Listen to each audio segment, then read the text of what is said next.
What's good, everybody? Welcome to Back to the Block podcast with your host, Anthony Alston. I am super excited to start this series with you guys. It's been in the work for a while, and I know you guys are going to enjoy it.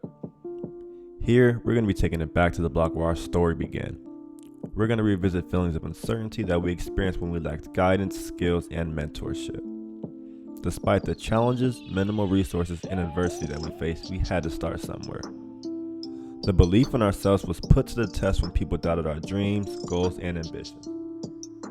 We faced constant reminders that only a small percentage of athletes make it to the top, and now it's time to tell our stories and inspire the next generation.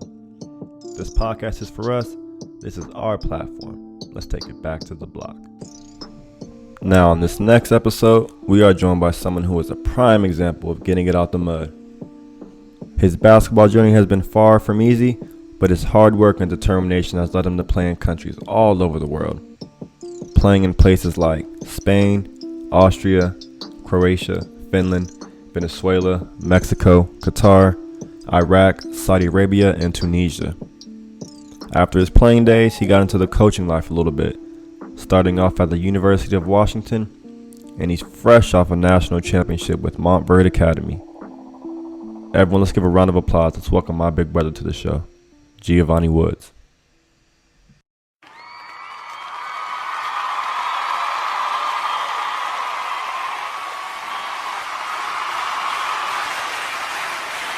Man, I got the OG here, my real big homie, man. Like I said, he's been all around the world.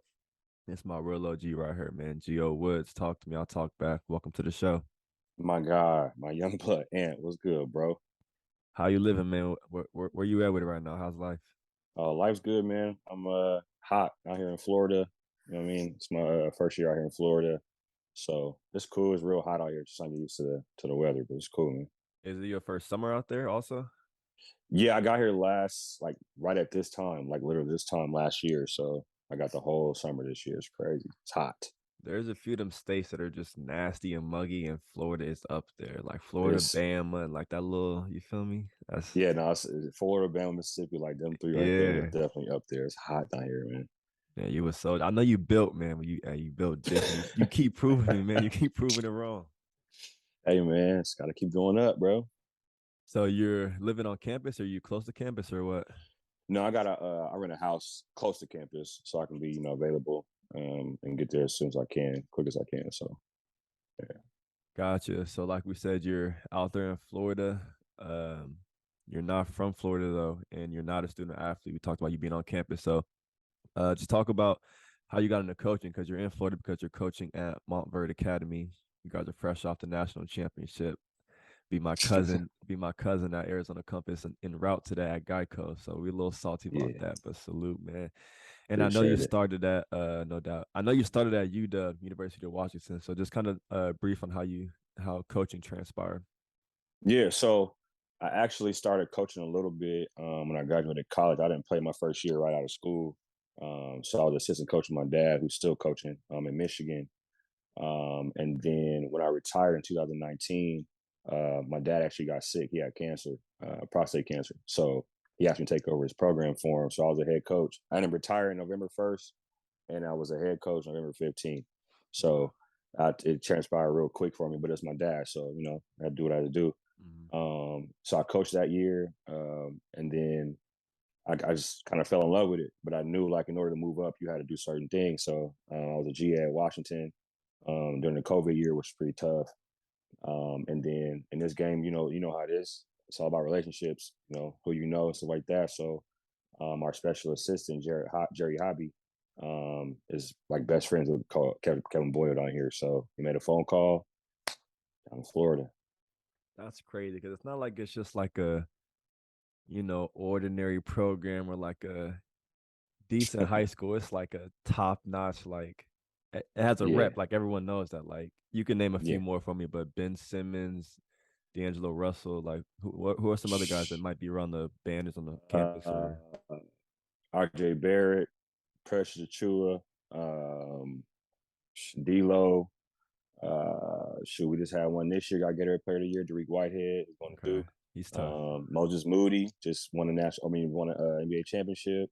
Scotty Barnes, Hmm. Dakari Johnson, Casey Hill, So Solomon Alabi. I can go back. Like, it's a lot, yeah, I'm about to say the list you can obviously know. go on and on. So yeah, Montverde And Academy the there. crazy thing about Montverde too is Coach Boyle actually was doing this at St. Pat's in Jersey early Mm, on. So, he had Kyrie, Michael Kidd hmm. Gilchrist, Alan Harrington. Like, he been doing this for a minute. So to see how he's been doing it, how many people he's touched, it's crazy.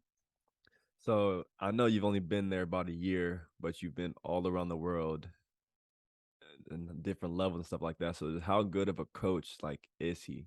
Or because it's I would obviously just high school, say, but you've been all the ranks. So like just yeah. Um, I think the biggest thing about Coach Boyle is obviously he's getting all these high level kids. Like, these kids are coming here and they're pretty good. Um, but he's strict on the fundamentals. So I think the fundamentals that he teaches to these guys pays off because they're ready to play as freshmen, and then after that they're ready to play as rookies, you mhm. know. And then I think the other biggest thing for him is he knows how to get all these number one, number five, number 20, number 25, number 13, all these egos per se to play together.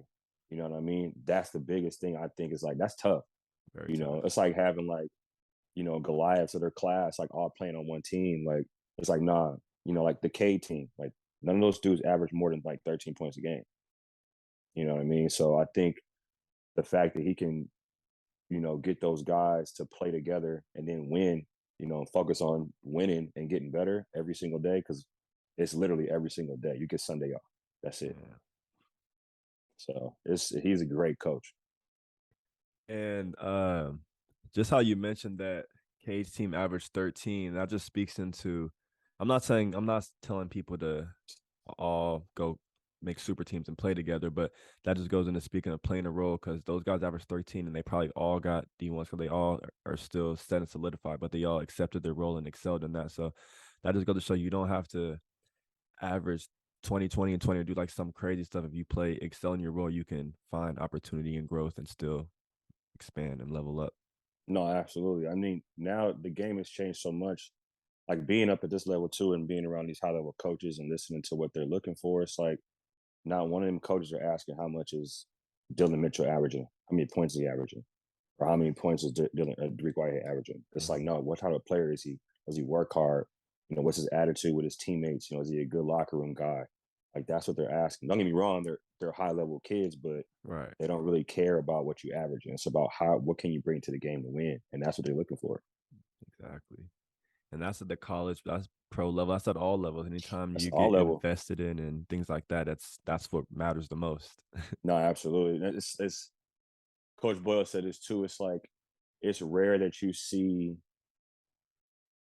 a handful of guys averaging 20 or more in the league. Hmm. If you think it's about 20 to 30 guys that are going to be doing that, getting the buckets, getting 30, getting 40, and then the other guys are playing roles. Yeah, You might average 20 in college, but you might be averaging 10 minutes, you know exactly. what I'm saying, in the league. So you got to be able to adjust to that. And that's something that he does. He prepares them for that, because there's some kids on our team that are top 10 in their class that aren't playing until their senior year. Hmm. Like, it's you got to really be built for it. And the guys in the league that are averaging 20 and so on and so forth, they're like a dime a dozen. Like we're wearing their shoes, they're on max deals. Like obviously everyone can't be that. And people, you get better when you accept that and you just kind of stay in your lane and just expand, just build on what you do great, pretty much. Right. Like, No, so, exactly. but Exactly. Coach Boyle is also obviously a great coach, and he's been doing it for a while because of culture and just kind of who he keeps around him and stuff like that. And obviously, you got recommends about who you know, connections, stuff like that. But if you were just not qualified or just you feel me wasn't what he was looking for, he wouldn't even have brought you on. So, what do you feel that you can like bring, or what do you kind of harp on to the young kids and just work ethic, or just what do you feel like you kind of bring? Um, I mean, you get out what you put in. I mean, I think that's like the biggest thing that these young guys got to understand, or just young kids in general. Um, if you put the work in, it's going to pay off. You know what I mean? It may not be like that sense of gratification early, but if you just stick to it, continue to work, at some point it's going to pay off.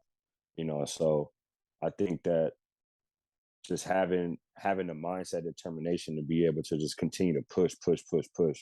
That I try to push that into the kids all the time, giving them energy and positive feedback and giving them the real.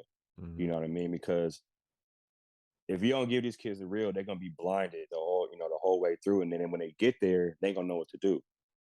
You know what I'm saying? So just being real with them, put them in real life situations, when I'm coaching them too, because I've been through it. And that's one thing I tell them, like I've been through every step that you're about to go through. Yeah. So that's the benefit of being a coach right now. And I see you like just some snaps or just reposts or whatever, but you're in the gym early mornings, late nights. And like you said, you Oh live yeah. close to the campus. And I think it is also important for kids to kind of know what they need to work on as well as being coachable and just working on everything that they need to. But do they kind of all have plans, or are you just making sure they are touching on all bases, or how are the workouts looking like? So obviously I sit with Coach Boyle, and he gives me an idea of what he wants the guys to work on during the season, because I don't want to work on stuff that they're not going to use in the game. And I don't do that anyways. Of course. I put you in game situations. But I go based off the player. So I'm not going to have a 6'10" guy who's not on the wing playing on the wing. I'm gonna work on something that you're going to do in the game.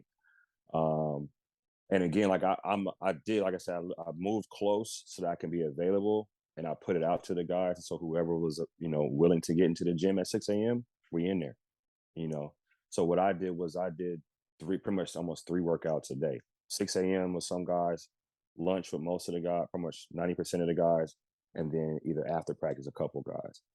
So I made sure I touched as many guys as I could every Hmm. day throughout the season, so they all can get some type of work other than just going to practice.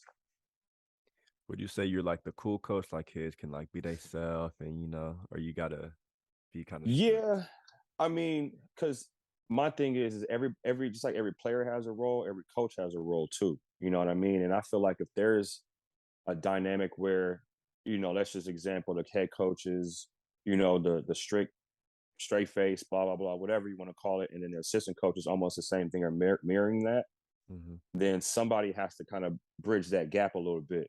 You know what I mean? Yes, I'm closer to age than those guys in a sense. Yes, I just finished playing, so I can relate a little bit different. Of You course, yeah. know, and sometimes it gets tricky. Because from the outside it may look like you being too friendly with the guys, but really you're just building a relationship and you're able to relate on their level so they can understand it. Hmm. You know what I mean? So I think that that helps me to get the pulse of the team, to know when one guy's going through a certain thing or when one guy's in his feelings, or you know how it go. Right, Like, right. dude, it's up and down. But how can I help that guy so that Coach Boy don't have to worry about it? Hmm. You know what I'm saying? So I guess you could call me the cool coach, but at the end of the day, when it's time for me to get somebody ass, they like, I got you, Right. because we got that relationship. You know what I Yeah, mean? they gonna respect that. Right. Right. Exactly. Yeah, because I see you when you do a little story post. Like if they fitted, they got a nice fit on, you'll gas them up like, oh, the Oh shoes, yeah. this, that. If someone's Yeah. getting roasted on, they like looking a little dusty or whatever, we're gonna get on them too. Like so you do a bit of both. So I know they enjoy having you around, and that's a good culture, good environment for sure. Absolutely. You don't want it to be like, you're gonna get them for a certain amount of time in the day. Hmm. Obviously, before you get to that end of those lines, you want they people. We're people at the end of the day. We can conversate, we can laugh, whatever. But when it's time to work, it's time to work. And they understand that. That's the bridge that we have. Okay, it's time to work. Let's work. Dope, man. That's good culture, man. Good luck to y'all this upcoming season and the rest of your coaching career. But Yes, now it's sir. time. Now it's time to get to it, man. It's time to take it back to the block. So, so I know you're from Lacey, Washington. So, just kind of talk about the. Born in Detroit. Okay, talk Born to in me. Talk to Detroit me. from Lacey, Washington. I still got roots in Detroit, Hmm. but I was raised in Lacey, Washington. There you go. I had to create that real quick. Say But less. So, Lacey's. I'm not too familiar with geography and all that stuff. So it might be a small city, it might not be. But talk about your upbringing, and we also know the Washington, Seattle, just like the whole basketball culture up there is top notch. It's debatable if it's the best. Obviously, there's the Drew, so the LA culture, and they obviously play pro am versus pro am, so it's their top tiers. Everyone knows that. So just talk about right. that culture and your upbringing out there in Washington. Yeah, so pops was in the military. So we kind of moved around a little bit from Detroit to overseas in Germany for a little bit, and then after a while, we got stationed in Washington.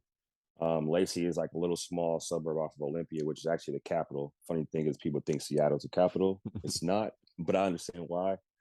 Um, so my upbringing in Lacey was, I mean, it was simple. You know what I'm saying? Just we had three like a little triangle of schools, three little schools within like a 5 mile radius. Everybody knew each other. You know what I'm saying? If you were good, you stood out. Jonathan Stewart, who played for the Carolina Panthers, running back, Okay. was from my city. My uncle-in-law, actually from North Thurston High School, played for the Redskins for like 14 years. Mike Sellers. Nice. So we had a couple, professionals in our small city. On the basketball scene, it was just me.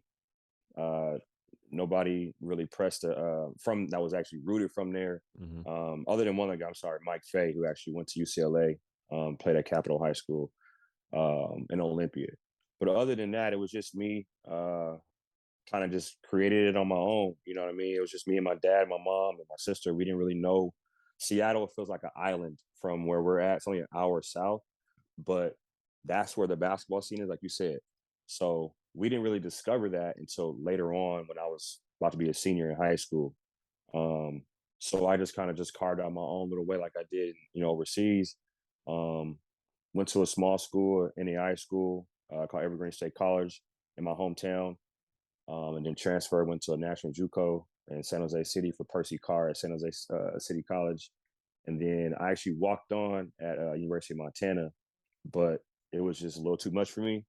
So I was like, I just, want to go back home. And so I went to Division II school at Central Washington and finished my last 3 years there. And then getting overseas, I wasn't a starter in college my last 2 years. I was an All-American. I probably averaged 10 points, 5 rebounds a game, played the three, and I'm a point guard, you know. Hmm. So I did what I had to do to get minutes, you know what I mean? And then in this game, trying to get overseas, trying to be a pro, it's all about numbers or who you know. So Facts. I didn't have either one of those coming out of college. So I had to go the camp route at that time in 2008, 9, 10, 11. Camps were kind of, the way for guys to get on. All right, So I hold went on, hold to, on, hold on. my So bad. before, no, you're good. Before we get to camps and kind of pro life, we gotta know a little bit more about the college experience and just Yeah. the feelings and why you chose to go JUCO, walk on. What was too much? Like we a little Yeah. more into college and just the decision and the feeling that you were going through at these times. Because a lot of kids transfer and just have circumstances that are out of their control. Some are mature enough. Just a lot of different reasons. So as the Mhm. OG, let's give us some more game on the college life. Yeah. So again, the guidance was rough as far as making decisions, the right decisions. Um, but I was just trying to find a fit. And that's the thing you got to do. You got to find a fit, not necessarily the name of the school or the level of the school. You got to find what fits you, your game, your personality, your character, whatever the case may be. And so, like when I chose to go, it's crazy how I actually got to my last school, Central Washington. So I was at University of Montana, um, and I was just trying to figure out what I was going to do. And I just randomly got a call from a hometown friend of mine who was actually at my school, Central Washington, and he just was like, "Man, where you at? What you doing?" And I'm like, "Man, I'm in Montana." And he's like, "What you doing in Montana?" I'm like, "Man, I'm walking on here. I'm trying to go to school." He was like, "Man, look, we need a two guard." And I'm like, first of all, being from Washington, I didn't even know where Central Washington was. I promise you, no idea where the school was. I never heard of it. I was like, So all right, that was like whatever. red flag number one. You like, wait, what? Yeah. I was like, where? I'm like, again, I'm like, Ellensburg, where is that at? He's like, bro, it's literally in the middle of the state. I'm like, okay. So he got on the phone to coach. He called the coach. Coach called me, Coach Greg Sparling. I drove 6 hours from Missoula, Montana, all the way to Central Washington. Sat with the coach, Coach Sparling. We had a conversation. I worked out for him a little bit, and then he was like, "Listen, it's late." It was literally like August, like 15th or something like that. School's gonna Mm, start. And he's like, "Listen, we don't got no more scholarships, but you're from Washington, so you can get financial aid, stuff like that. Take care of it." And then all he had to do was tell me I was good. So he told me I could play. I said, cool. So I left, went back to Missoula, and 2 weeks later, I was at Central. Wow. Yeah. All because of my homie. Shout out to my man Colton Monty. Another who you know, another connection. Yep. Exactly. So what made you choose to try and walk out of Montana though? Like JUCO. So there's difference between it's like JUCOs are basically called like a community college, which is kind of local, and most of the time it's just kind of California JUCOs, even though there's still some good programs out there that can hoop.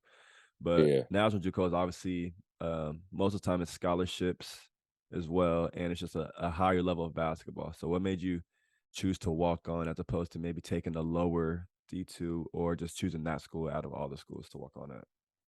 So the crazy part to me walking on at Montana was I didn't know who was recruiting me out of JUCO. I had zero idea. So let's rewind back to San Jose City College. So my coach was a legendary coach, Percy Carr. His best friend is Bobby Knight. Tough. So you can kind of just get the vibe right off the rip. So great dude. He knew what he was doing, you know what I'm saying? But I was from Washington. You know what I'm saying? I'm coming to California. It's me and my homeboy Julio Feliciano going to California. So we the only out-of-state guys. So it's like we got to prove ourselves because everybody else on the team was pretty much from the area, the Hayward, the Bay Area, that type of area. So we were the new bloods, and we didn't know how it really worked in Cali. We were one of the better teams too. We actually got, I think we were like, what, 29-3 that year. But we got suspended from competing in the state championship because our coach thought his power was overriding state of California. And they told us we couldn't go to a certain preseason tournament, and we went anyway. And so they suspended us for the whole for the year, so we couldn't even compete in the state tournament. Wow. But yeah, like he was like I had no idea who was recruiting me, not one school. So I started doing my own recruiting. Were you asking them like you weren't like? Oh yeah, like I would go to the office coach in letters, and he called me. Nah, I get one of them. Like I'm like, I'm a sophomore though. Like I gotta get out of here. You know what I'm saying? So again, me and my pops, we get on the phone, we start calling people.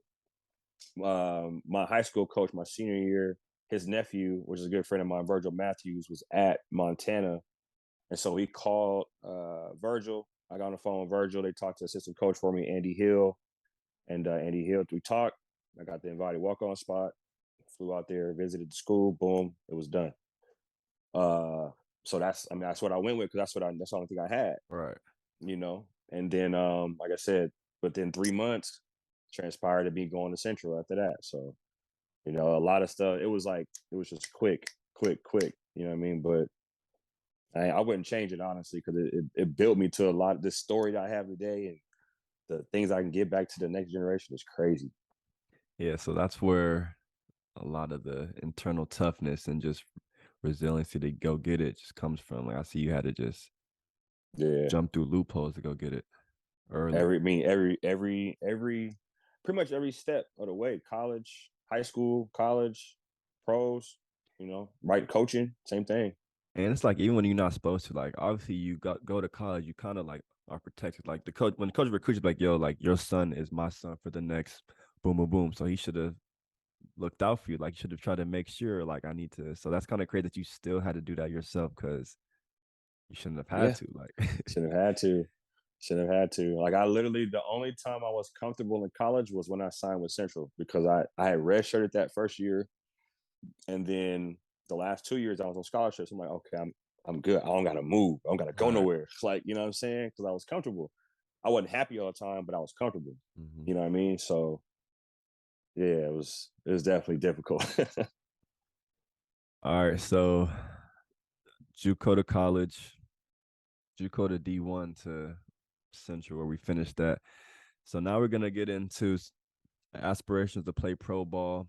Like so, you didn't have the most outstanding numbers or whatever the case was, but you still made it to play all over the country: Spain, Austria, Croatia, Finland, Venezuela, Mexico, Qatar, Iraq, Saudi Arabia, and Punzia. How you said the last one? Tunisia. Tunisia. Yeah, that's in North Africa. Okay. So, like Yeah. I said, you corrected me because you've been there, you've been everywhere. So, how'd you get started, man? I know you almost messed up your first job. Like you've been Oh jumping through man. loopholes. You almost dropped the bag. So let's talk about the camp life and the first deal, man. Yeah. So again, like I said, I didn't get a chance my first year out of college to play.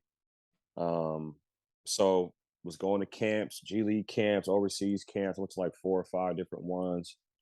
Um, got like maybe 5 different offers at one camp, specifically in North Carolina. So this is my first job story. I'm gonna tell you about that real quick, and then we'll move on from there. So I was at this North Carolina camp with me and my dad, and I did my thing, right? It was killing. It was a good amount of talent in there too. I ended up getting MVP of the camp. Nice. Okay, it was a 3-day camp, MVP of the camp, and I think I had offers from like a couple from Germany, Finland, something like that. And this one coach, this tall white dude, was just following me around this whole time. About 6'7" skinny dude, and his name is Greg Gibson. And so at the end of the camp, we rap, we talk or whatever, and he's like, "Listen, he's like, I'm a head coach over here in Finland.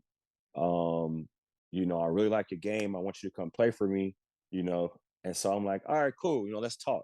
So we talked probably like 3 or 4 hours later on the phone. He's like, "Man, listen, it's not a lot of money, but it's a good situation. Like, you're gonna play like 32, 35 minutes a game. I want you to average at least 18 a game." Like, he was like laying it out to me. You know what I mean? And I'm like, "All right, cool." But again, I'm fresh off an MVP in the camp. Keep that in mind. So, and again, I didn't know how the game was going. I didn't know how the money was working. I didn't know nothing. Me and my dad were just rolling with it. Right. So, uh, I'm like, "All right, cool." So I'm like, "You know what? I'm gonna get in contact with you. We're gonna talk some more throughout." Because this was like in July. So, July is where all the camp times are going on anyways. So I had like maybe a month before I had to like leave and make a decision, whatever. So fast forward, um, I'm in Michigan, right? And I get an email from the coach. Like, "Hey man, just checking on you. Just wanted to see, what you thought about, we talked about the offer, blah, blah, blah." He's like, "Listen, what I want you to do is call this guy, and I want you to just ask him about me. You ask him, like, he played for me, blah, blah, blah. He's from Michigan, da, da, da." I looked at the email, and I was just like, "Oh, all right." Because what happened was I had got another offer from Spain. Okay. And so I was like, what, it was more money. And I was like, I'm probably going to deal with this offer. And just being a rookie, not communicating, not really doing my homework. So fast forward a couple years. I'm gonna rewind, but a couple years, right? I'm working out in this gym in Michigan. I've been doing it for like 3 or 4 years, right? I always see these two dudes on the other end working out. These two pros. Yeah. I never said nothing because I ain't from there. I just keep doing my thing. One day the dude come down there like, "Hey man, you want to work out? I've been seeing you in here, blah, blah, blah, whatever." I'm like, "Yeah, cool." So we start to rapping, working out with each other. To probably like 10 years later, this dude's still my best friend to this day. One of my best friends to this day, right? But a year later, I'm like, for some reason, your name keeps just ringing in my head, keep ringing in my head. And I was like, his name is Daryl Hudson. Shout out D Hud. And I was like, "Do you know a dude named Greg Gibson?" He's like, "Yeah, I used to play for him in Finland." I'm like, "Bro, I tricked off my first job. I was supposed to call you years ago to talk to you about Greg Gibson, about this job in Finland." He's like, "Oh, dog, you should have called me. You should have took it. I know you didn't take it. You should have took it." Come to find out, the year I was supposed to sign with them, they were in the second division. They won the league, moved up to the top division. They were paying dudes double of what they were making that year. They won the top league that year and moved up to Euro Cup the next year. I tricked off the bag. Young fellas, when coaches tell you to check up and do your homework, do your homework. I tricked off a bag 10 years ago. Do your homework. Yo, that is crazy. Yep. And it's crazy Yep. because like every year you kind of resign the team, but like it'd be nice to re-sign and just know you're with the club. So you obviously Exactly. would have had that, and you would have been up in levels and like been on like Yeah. you still had a great career, but there's no telling. Like There's no telling, man. There's no that's telling. wild. Wow. Yep. And Yep. like I Do said, your young homework. fellas, yeah, you want to see all options. Like just like you have 5 official visits you can take. You want to take all the visits. You want to do Yeah. all those things. So Do it. And the crazy part is too, is the money was like it was low. He was like, you get 3 meals a day, whatever. Money was mhm. low, but he was like, I promise you, you do your thing. I'm gonna take you with me. Check it out. And that just kind of well, what did happen your first year though? What did you choose to go? So I ended up going to Spain. I played for Tenerife. They were in the ACB historical club in Spain, um, and so they were trying to move up. Mm-hmm. And so my agent at the time was like, it'd be a good opportunity. You could move up. You could move up with them. Blah blah blah. In Spain, it was a little bit more money.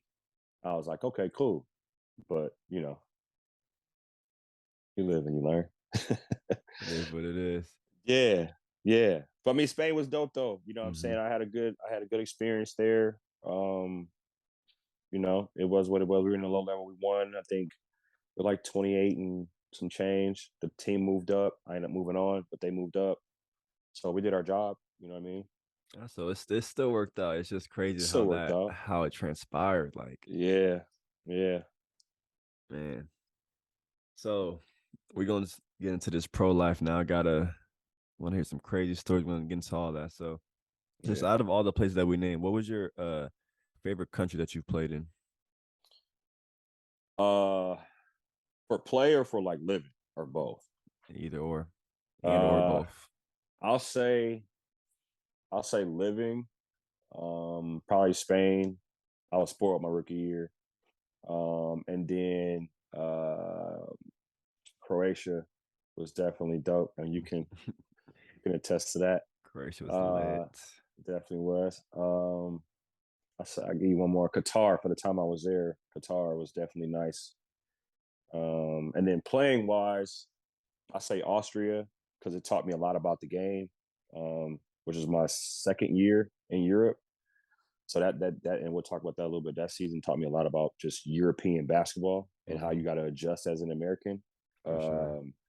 And then, but in Saudi, like in the Middle East, like you gotta put the numbers up, or you to the house. You know what I'm saying? So like your scoring game, your mentality and stuff like that, it gets tested in the Middle East. So I think Saudi was probably the dopest because I was getting double and triple teamed all night, and it was good. So Yeah, yeah, so just how you said it's different. Um, so different countries play different ways and they need different things, blah blah blah, so on and so forth. So I know in the Middle East, Saudi Arabia and Iraq, you were doing your thing. Those were your better seasons. So let's talk about hmm like what that did for your career or confidence and confidence wise and just what those seasons meant to you. yeah. So the Middle East was obviously post Europe, um, and so obviously when you're playing in Europe, they want you. There's some countries you're gonna be able to score 20, whatever, but most of the time, guys are averaging like anywhere between. I'm talking Americans, 12 to 17 points a game. That's how Mhm. you keep your job. If you're efficient, stuff like that, your team's Right. winning. But if you're averaging 20 and you're losing, you don't have a job. Like that's just how I go for the Uh-huh. most part, or a high level job, shall I say? Um, so I figured out like the best way for me to stick around in Europe was to try to adjust to how the European guys played. But I got lost in that, and instead of mixing that together, my game and their game. And so, What do like you you mean by said, that though? What were you so doing? so like for example, coming over like from Spain, I play in a two. So I'm thinking I gotta shoot. I gotta, in my mind, Americans, you gotta keep your job, you gotta score. Right. You know what I'm saying? But that wasn't the case. So my team in Austria, we were built. We had 7 Americans. Dang. We had our whole starting five was American. We had 2 guys off the bench that were American with passports. So everybody there was trying to eat Mm-hmm. because Austria is not necessarily. It's a good league. It's a great stepping stone country. Um, and obviously, if you do well, you could stay there and be a legend. You know, I played with one of the best players that played in Austria, and DT Mays. He was there for like his whole career, pretty much. He played like 16 years, something like that. Sheesh. Crazy, but he got like tons of championships, stuff like that. But anyway, so I was the young guy, and I had to be a point guard, but I didn't know how to be a point guard in Europe yet, which is pass first, shoot second.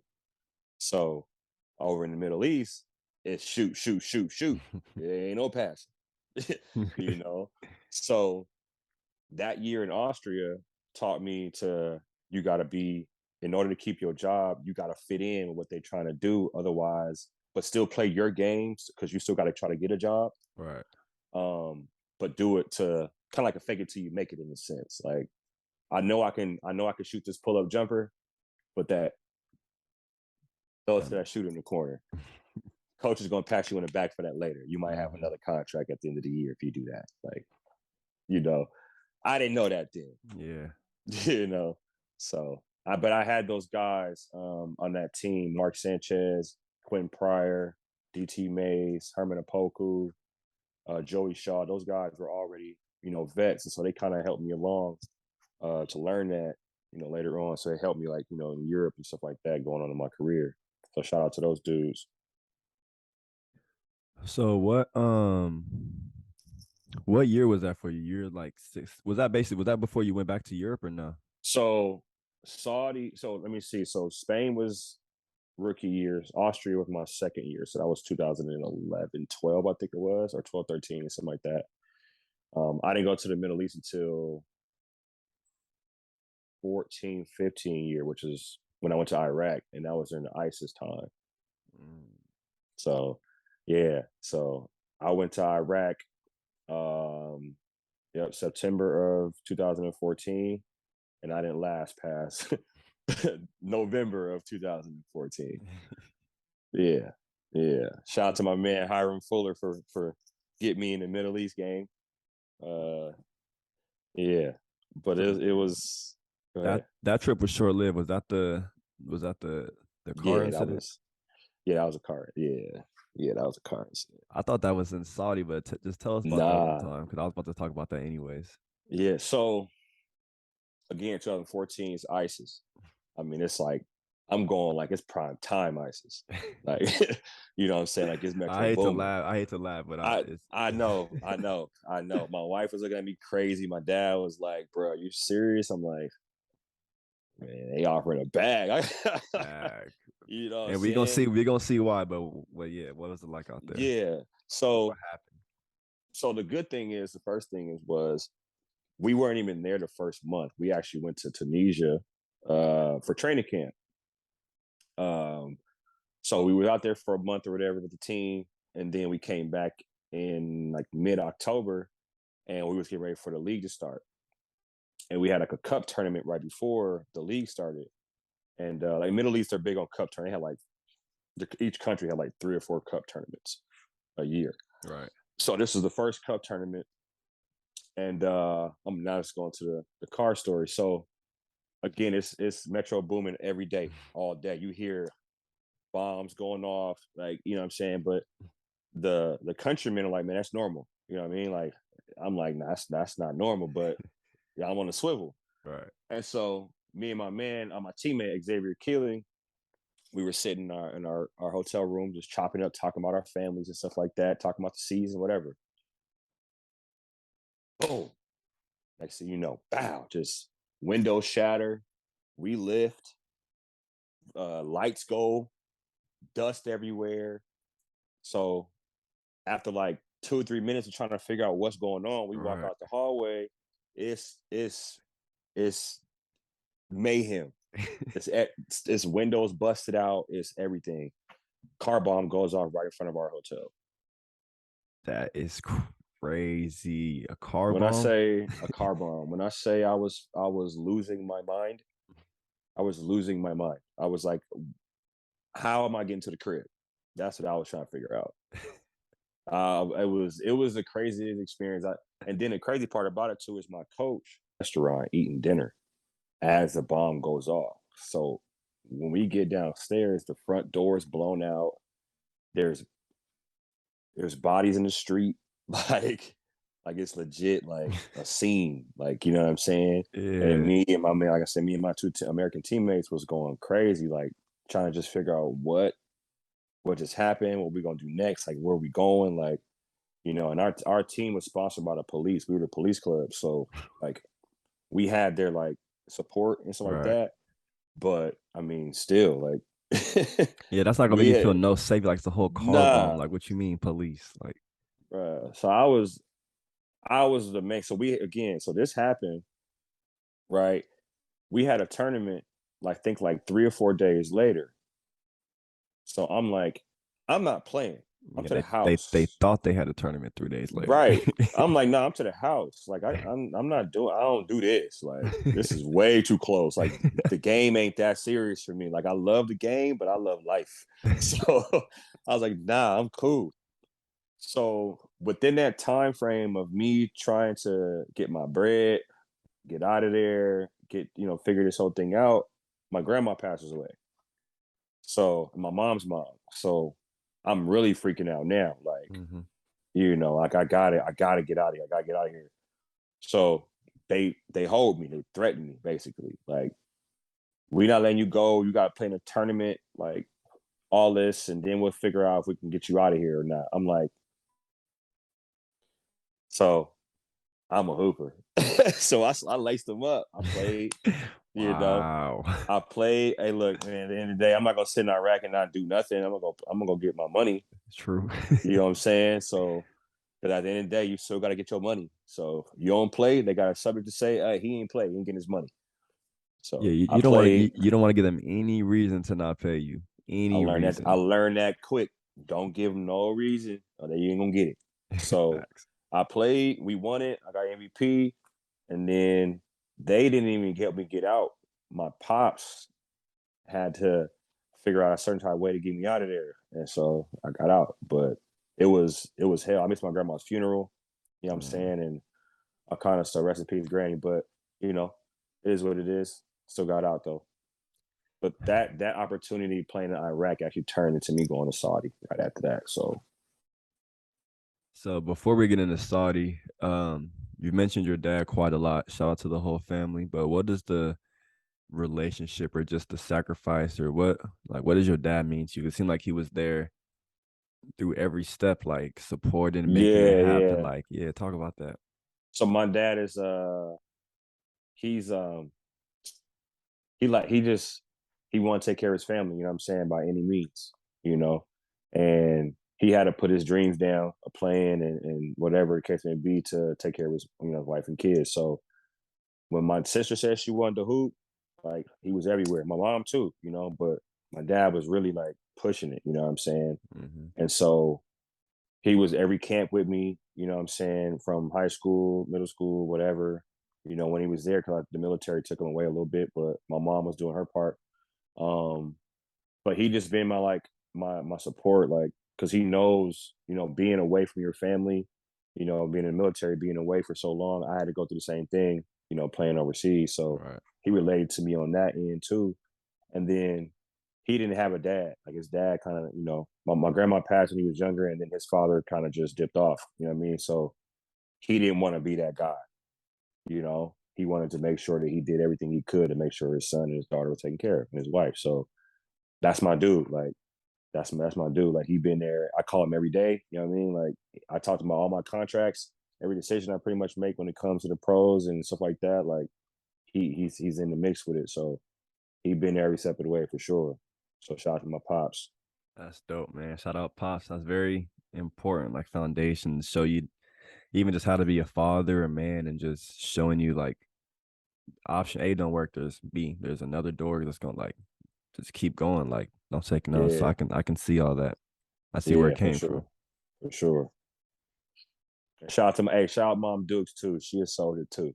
Shout out mom. Like I said, shout out the fans. I had to ask about Pops, but shout out the parentals, man. Yeah, I know you had a couple combos with the parentals when we was overseas, so you know how they are. I was gonna say for sure. Yeah, your dad was tapped in. Like he was Yeah, oh yeah, after games. I was always on the phone. I remember that. yeah. So before we get into the best part of the pod, our Croatia days, I want to talk about just the overseas market, because before we started playing in Croatia, we're messaging on Facebook because we had the same agent. His name was Vlado, and he that's how we both got on the same team in Croatia. But I was reading back in their DMs the other day just because I just like to do all my homework, just go through everything and everything. So Right. you had this one of the messages you sent me, you was like, yeah, man, they gave me my shot back in Europe, like it's up, or they gave me my shot back, boom, boom, boom. So just talk about like the different markets and like, is Europe kind of the most premier place to play, sort of say, or just kind of talk about that kind of like what that meant.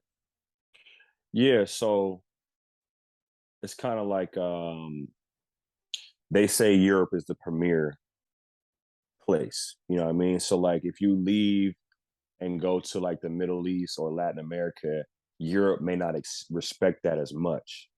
You know what I mean? So maybe if you dip out like one or two times, cool. But if you're out of Europe or those leagues for 3 or more years, Mm-hmm. it's hard to get back into them, especially for if you're making a certain amount of money over in the Middle East or whatever.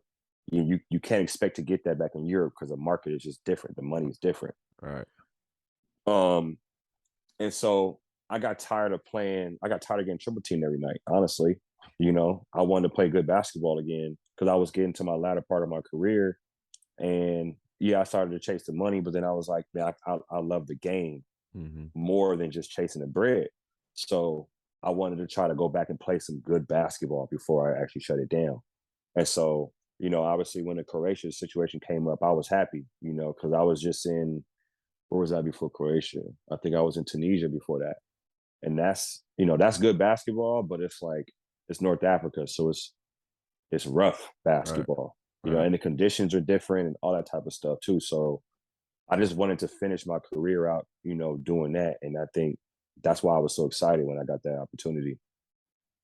Dope. And I mean, opportunity was good. Like we're in a beautiful city, top division Mm, Croatia, which is high level basketball.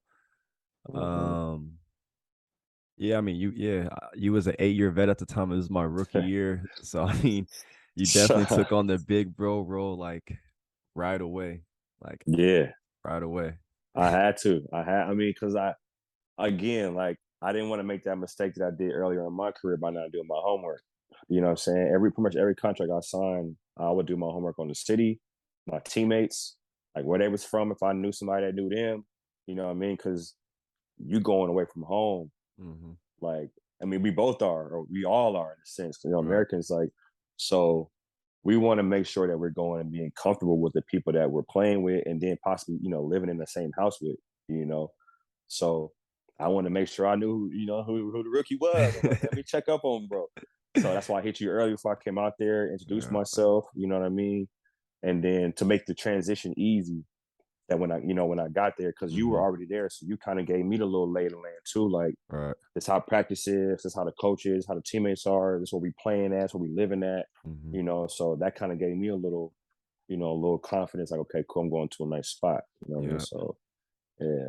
And that made me feel comfortable because obviously I was out there like dolo at the time. I had the teammates, but obviously, like Americans is a different kind of brotherhood. So like I was just out there, Right. and I was a rookie, so I just didn't know. So you just kind of just like asking questions, just like tapping in, reaching Yeah. out. I'm like, okay, like yeah, like bro about to Yeah. come. I just felt like yeah, this bro already like we just Yeah, really yeah, connected. we was locked in from the time I got out the bird. Like, Facts. from the time I got out the bird, was locked in. Yeah. Yeah, we had some great times out there. I remember, like I said, it was such a uh beautiful city and just a great um experience. Cause I remember you was like, you're like, this your rookie year? I'm like, yeah. You're like, dang, like coming here as a rookie, that's different. Like just Yeah. top level and just like the the city. Cause like it was the year before that or 2 years before that, it was like rated the most beautiful European destination spot or something like that. Like we was in Zadar, Croatia. So like the Hmm. city was like when we say it's beautiful, like just imagine the most Like, yeah. imagine like you live on a boardwalk and there's like this is piece of water, there's docks, and it's just the water right in the middle of your city. Like, that's what you see when you walk out your door Facts. every Like day. we weren't living in the same apartment, but we both could walk outside and just walk To the 10 water. feet and be at the water. Like, Yeah. The okay. bridge over the water, it lit up at night, you know what I'm saying? Our little late night food spots, Eat good you eats. know, Croatia has good eats. If anybody decides they want to go somewhere in Europe, you need to check out Zadar, Croatia. I'm telling you, the food is fire. Facts. So yeah, he was we're living across the bridge for most of the time. So I was obviously making that walk. He OG, he got his own spot, real vet stuff. So I was True staying story. with a couple of the Croatian teammates. They were super cool, but gotta Americans stick together. It's just a different type of thing. So after practice, after winding down, I walk over there. We watch some film, watch other overseas hoopers like his boy Momo. We watching him a lot because Yeah. he's toughing out his boy. So we was just watching him. Shout out Mo Jones. Actually, you know what's crazy? So I think when we was watching Mo that year, he was in Germany, right? Yeah, he was. He just resigned to the same team Wow. like a week ago for 2 years. So shout out my boy Momo. Shout out. Well, that's Yeah. crazy. Yeah, yeah. Nah, it was yeah, after practice, you come to the crib, we was watching a little what was it, the FIBA games. Mm-hmm. I put you up on Luca. Facts. That's what Yeah. bro. That's what I've been telling people. I knew about Luca before he blew up because he was big in Europe, but he hadn't crossed over and came Yeah, and like crossed he over did yet. yet. Yeah. Yeah, I was on I remember game. telling my boys like that. Like I remember we was sitting watching the FIBA games, and I was telling you that I had seen him when he was a little kid in Spain. Mm-hmm. Like, yeah, like it's crazy. Like he's a monster right now. Bro, he's killing He's crazy. a monster right now. So we're going to a few Croatia stories, man. So just how I was talking about the big bro earlier. I remember it was this one practice, right? And we were scrimmaging. For some reason, I still don't like doing this, but for some reason our coach was just we would switch all screens or all ball. We switch everything pretty much. Mm. So I would be matched up on a big at this time. So it was like our captain, the redhead dude. Yeah, And Mari. yeah, he was trying to I think I was trying to front him and he did something where it wasn't a basketball play. He just pitched me like threw me to the floor, but it was like Dito. So I just like Yeah. got up and just pushed him, not basketball wise neither. I didn't square, but I just pushed him and just stood there like, all right, what's up? And then it just got broken up immediately. But he was like, I'll kill you, B word. And then he was like, nah, we don't like you stepped in immediately. He was like, nah, we don't play with that B word. And then kind of diffused it. Like they got their guy, you kind of got me. And like it wasn't all that, Right. but like it was that for a second. And then after you was just like I dig the fight. That's gonna happen like it's basketball, like it's fiery, boom, boom, boom. But like at the end of the day, remember like this their country, this is like their land. So like him saying I'll kill you, like that's a threat you don't want to play with. And just like we don't really understand their language, we can say we go into the team restaurant, they can just make a left. And I can't it's not like I can't understand him. Like anything could happen. Like so he could have been Right. having a bad day. I could have boom. So like at the end of the day, still respect them, their country, but like so that's just another like big bro moment. Like you came in and then you taught me after. Like at the time you like you was we was with whatever, like boom, boom, boom. Oh yeah. But like you definitely schooled me after, like, hey, like, come on, young. Like, cause at the end of the day, like if they Yeah. said that to me, they gotta get you too. They gotta get both Americans. Like I just made you come And they in gotta there get for real. both. They gotta Nah, come for after both real. of us. Yeah, nah, it's because I've been in that situation before my rookie year. Mm-hmm. And it's funny, I was in the same situation as you. We had a practice before a game or 2 days before a game, and I guess the coach thought I was being comfortable. I guess he thought I was too comfortable. I was killing. I was like 22. Of course I'm comfortable. You know what I'm saying? So he want to get the dude that don't ever play in the game, don't ever play. You want to get him to guard me in practice and guard me extra hard. Of course. You know. So this one play, we used to run this little Iverson cut, off the top. Mm-hmm. So I catch the ball, I go for a little sweep to the baseline. He get in me, but he like instead of like guarding me, he like full arm, like forearm me in my jaw strap. Yeah. So I'm like, okay, all right. So then I eat it and keep going to the basket. He pushes me out of bounds. At that point, it was a wrap. Facts. That's not even basketball. Like we on It's something not even else. basketball. So, and that's what happened. It wasn't basketball. I flipped out. I did as a dude. I did my OGs came to me. You know what I'm saying? Shout out Nick Moore, Byron Burnett, Terry Sifford. They came to me was like, bro, it's like I did you. You can't do that. I know they trying to piss you off. They want to see what you're gonna do.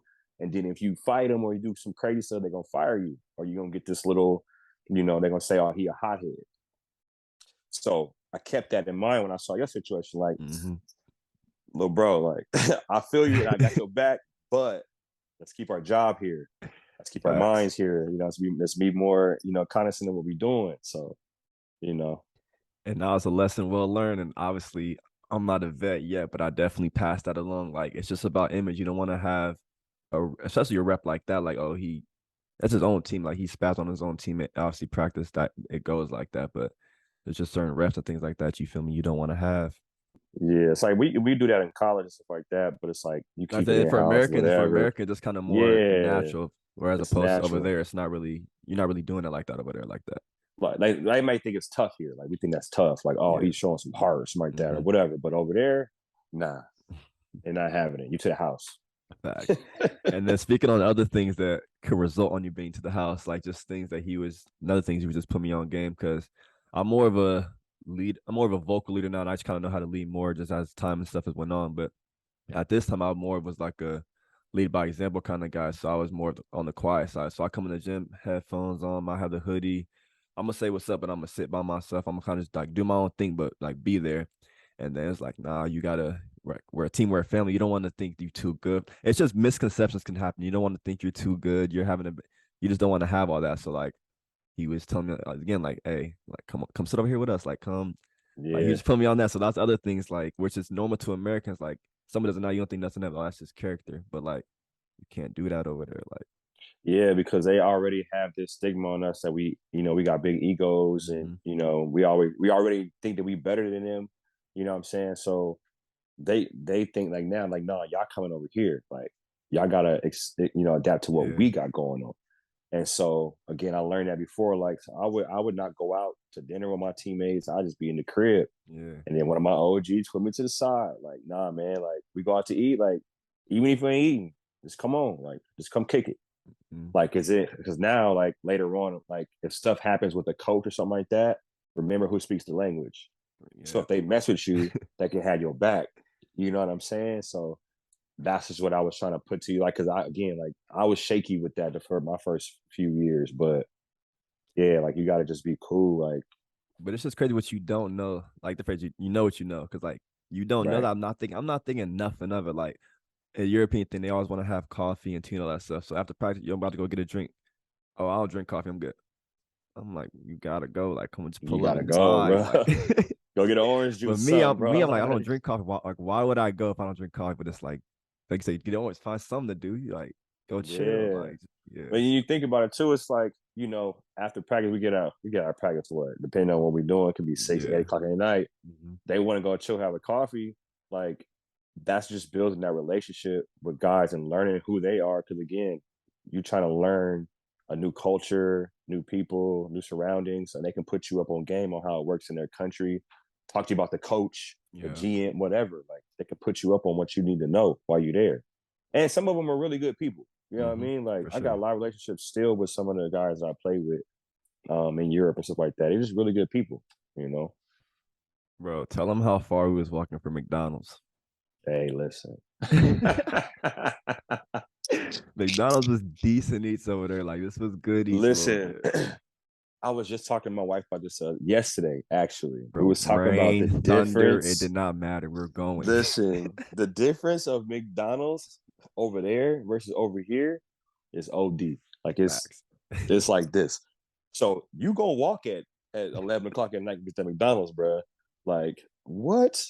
Nah, we had umbrellas, hoodies, double Facts. jackets. Like we going to get that. Nah, it was fire. It was probably like a mile, maybe. Uh, It was a it decent was walk, a bro. it was a mile from the gym, Yeah. and we had to We lived walk. further than the gym now. Oh yeah, We you're right. lived Yeah, that's what I'm saying. Yeah, exactly. yeah, yeah. So we had to get to the. We had to meet up Facts. at the gym, Facts. and then take the strut. Ain't no Ubers over there at the time. Like, It might no, have we been walked every everywhere. Sunday we was going, like Oh not yeah, every for Sunday, but sure. we was going for sure. We was going. We was going. It started to get to like because you know how it go. And some guys that that play overseas and tested this like that February, like March time when it's starting to die down, like your eating habits ain't necessarily like Don't care no all the way more. up to par, like to be 100. Like I don't care. Nobody say like your eating habits ain't up to par all the time. So there be a spurt of like just eating whatever. And that was our spurt. Like from about February to April, we was like, hey, we eat whatever, bro. And before we wrap this up, man, we had a great Great convo, great memories. Thanks for sharing your story and providing more wisdom. Like I said, you giving me wisdom throughout my career. You a OG. Like I said, any contract I get, I send it to you. I was talking about that my last episode. I was telling that like when I get contracts, I'll send it to family, OGs, lawyers, and all that. And I'll tell them that sometimes they might throw some in, you gotta take it out. Like my Morocco deal. There was something about practice, and he was like, "Yo, what this line mean?" I'm like, "I don't know." You like, "Nah, ask the coach." And then the coach didn't even say and they just sent me the contract again with the line not in there. I'm like, "See, they trying to get over." Like, They're trying to get you. yeah.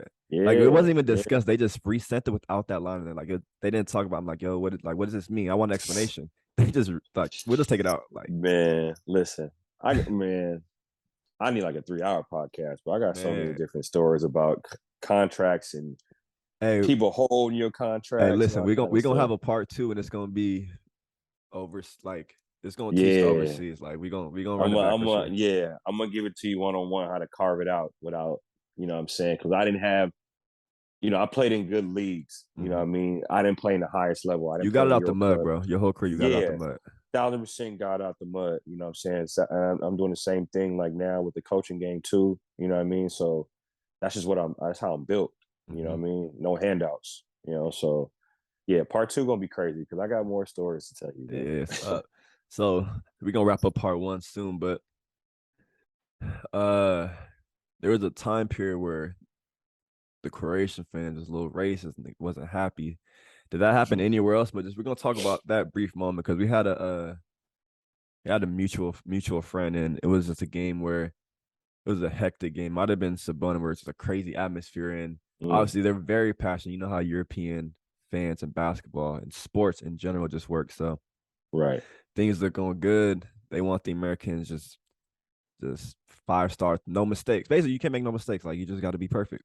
So you right. throw one turnover, they calling you monkeys. They just saying a bunch of stuff, and we Yeah, had a friend turn around, stick up for us, and then tell us after. But that just experience was different. And there was another time, our teammate Gulam, we were walking through what's the little downtown area called? Just the center. yeah. The little downtown center area. Yeah, Yeah, so we was walking through the center, and me and him just talking. There was like a little vendor, probably selling not kebab, but selling something, and Gulam seen him, and they just like made a weird. It was like a weird interaction. Like he's like, oh, it was just a weird interaction. I'm like, bro, what was that? Like, what happened? He was like, oh, nothing. And then I could tell he just didn't want to tell me. I'm like, nah, like what happened? Like it was obviously something. I'm like, bro, what did he say? Like, what happened? He was like, Tony. He was talking about us and our team. He's talking about you and our team. And then he looked up and seen us, and he was just like shocked that he seen us and tried to be super nice. And I was like, nah, I heard you. And this was uh, like live action, and just like having to like I said, I'm a guy like obviously you can't make everyone happy, but I want to be liked. You feel me? So I'm not trying to yeah. just having to like to deal with that or having that like kind of in your head a little different. And then it was like another time on Facebook, someone like said something, and my dad's like, Oh "Nah, I'm yeah. about to say something back." I'm like, "You can't like it's pro now. Like you don't see Kyrie and LeBron's dad comment or talking to Can't say Skip and nothing, all that. Like you bro. gotta just You can't say nothing. You got it's part of the game. You know what I'm saying? Like you're not going again, like Americans, when you go overseas, you have a lot of pressure, whether you believe it or not. Like mm-hmm, you have to you gotta be in this mold. They want you to be this certain way, their way. Don't go outside their lines. Like you're gonna come to practice, you're gonna practice 2 times a day, sometimes three. You're gonna go do this media stuff, you're gonna go home, and then you're gonna come back to practice and do that again for 9 months. That's what they expect you to do, mm-hmm. right? And then if you don't, then they get to want to talk about you, want to send you home, want to, like you said, call you monkeys and talk about you on Facebook and try to get you cut. Right, It's crazy because fans have an influence, especially on big clubs. for sure. You know what I mean? Because the GM might have a nephew that's in the stands and he might have seen you out at the club the other night, and all of a sudden he's like, yo, like Ant was at the club last night with blah blah blah blah, like, and you could have been at home. He could have made a story up. All that. You feel me? So I think you just gotta be like, you just gotta know what your goal is. Fit in how you can fit in, do your job, get your money. And that's all it is to it, man. Hey Gio, thanks for your time, man. Good luck this season coaching. That's a wrap for episode 4. Thank you for your time, man. My guy, and I appreciate you, young brother. Of course, man. Y'all know the deal. Make sure y'all share and subscribe. Leave a 5 star. You can find us on Apple Podcasts, Amazon Music, Spotify, and Google Podcasts. All right, man. That's a wrap. We out.